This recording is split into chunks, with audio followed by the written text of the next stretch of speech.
Hi, grade twos! This week you're going to be writing a diary as you make your little time capsule of your time from away in school this week.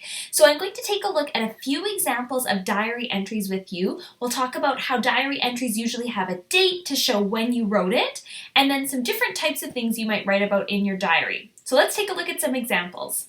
On this page, we have a diary entry from this wolf here. So he has stated the date. So for him, he's put Friday night, which is perfect. And then he's told a bit about his day. So he said the film started well. The wolf caught a fat duck and swallowed it whole. Clever wolf, I thought. So he's sharing what he's thinking. He's sharing what he noticed happened. But I didn't like the ending. The wolf got caught by this child, Peter, and was dragged off to a zoo. What a punishment! Just for eating a duck. So I like how the wolf has included some of his own voice, his own opinions. He's really saying it in his own words, and he's telling us important things from that day. Here on this next page, we have a diary entry from the worm, and instead of giving the day of the week, he's given the date. So he's written October 4th, so again, that works great. He's told us when the diary entry is from, and then he's told some things about his day. He says we had a sub at school today, Mrs. Mulch took the day off for her birthday, and then he gives some more details about that day. And he's also included here a picture, just like the wolf did, to help illustrate some of the things that he observed.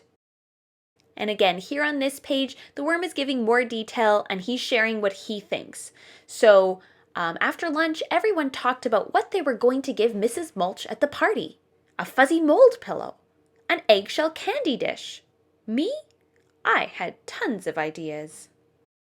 Another thing you might include in your diary entry, just like the worm here, is a list. So he's made a list of what to give Mrs. Mulch, and he's written dung ball paperweight, silk slippers, trash splash perfume, gum wrapper scarf. So a list could be a great thing to include in your diary this week. Here's a diary entry that has lots of writing. This one's from Diary of a Wimpy Kid, and he has the month and the day of the week. So he's written that it's February and then it's Wednesday. That's another way you could tell me what day you wrote your diary entry on. And then he's given a good description of the day. So let's maybe read the first paragraph, and you can see how he's included pictures too. Today it snowed for the first time this winter, and school was canceled. We were supposed to have a test in pre-algebra, and I've kind of slacked off ever since I became a safety patrol. So I was psyched. And then he goes on to tell more about his day.